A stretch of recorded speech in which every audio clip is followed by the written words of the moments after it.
Hey guys, this is James, a non-professional, back with another episode of Draw, and today we're drawing Taylor Swift. It is a new series of drawings that I'm doing on my YouTube channel that's going to focus more particularly on drawing varying faces.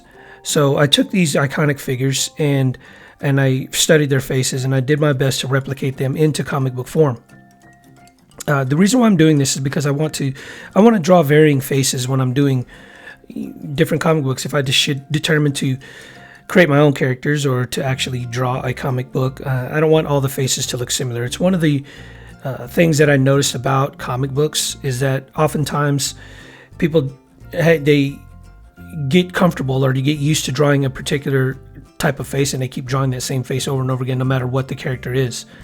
And what happens is you have the same face, but you have different hair or different outfits or different skin color, which is fine. I mean, it doesn't, I don't know that it distracts from the story all too much, but, I prefer to draw varying faces. And so I decided to, study faces. It's easy to do that with celebrities because their faces are all over the internet. So we're in Ruffs right now. And as you can see, there are a lot of, mess ups that I did and a lot of redraws because, honestly, drawing faces is difficult, so especially because it's recognizable when it doesn't look like whoever it is that you're trying to draw. So you redraw it, look at it, take a step back, look at it, erase it, redraw it, take a step back, look at it. So, anyways, and the guitar was a beating. It's a little smaller than it should be, I guess, in proportion to her size there, but it's more like ukulele size. Well, not that small, but anyways, I'm sure guitars are varying in size, but this one I thought was a little too small. But anyways, so we're in lines and we're tightening up those pencils.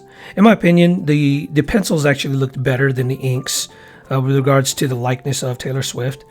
And just like in my previous video, when I drew Tony Stark or Robert Downey Jr. as Tony Stark in the Iron Man suit, where I just had his profile and had his helmet half off.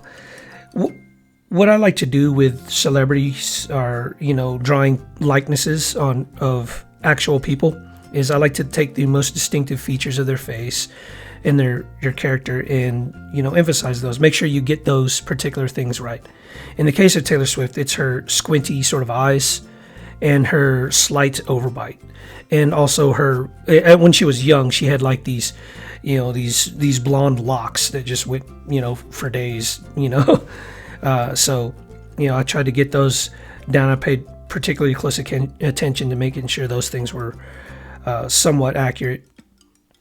And I think I did okay. But again, I could see, taking a step back, I can see that there's still a lot left to be done with regards to being able to achieve a pretty competent likeness.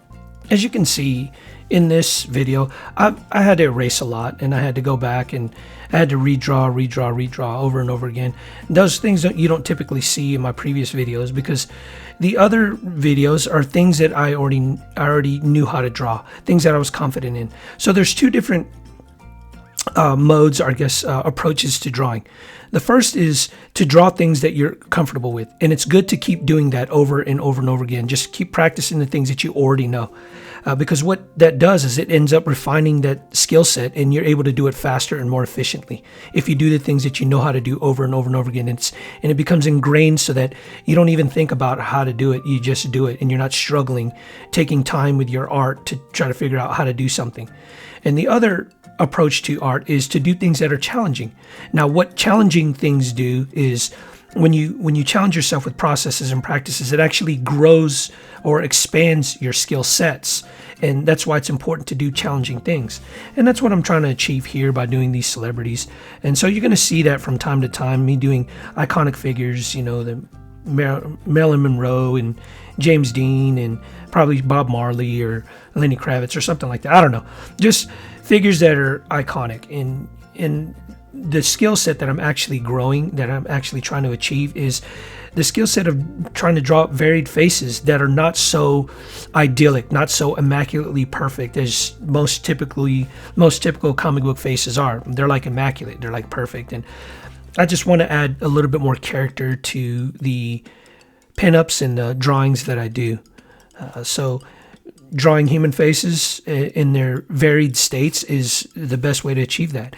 And if you want unlimited resources with regards to one particular face, like if you're planning on drawing a particular celebrity or whatever, it's better to choose a celebrity because there's so many pictures of them on the internet. Any angle that you want of Taylor Swift with regards to her face, you're gonna find it on the internet. Any angle of James Dean or Marilyn Monroe, you're gonna find it on the internet. Even their different expressions and their different mouth shapes and their just different angles, you're gonna find it. So if you want to learn to draw faces, typically you want to go with celebrities because, like as I said, the resources are endless. All right, so we're going to wrap up her inks here, and we're going to draw those, blonde locks that I talked about earlier. And, doesn't look exactly like her, but I'd like to think that, when you look at the drawing, you can, surmise that it is Taylor Swift. And I hope that this skill set that I learn here gets better as time goes on, as I keep doing these things. All right. Always remember your 3 P's: persistence, patience, perseverance. That's how you mature in any endeavor. Hey guys, if you like my content, please like or comment below. And if you want regular updates, please subscribe to my channel. Thanks for watching.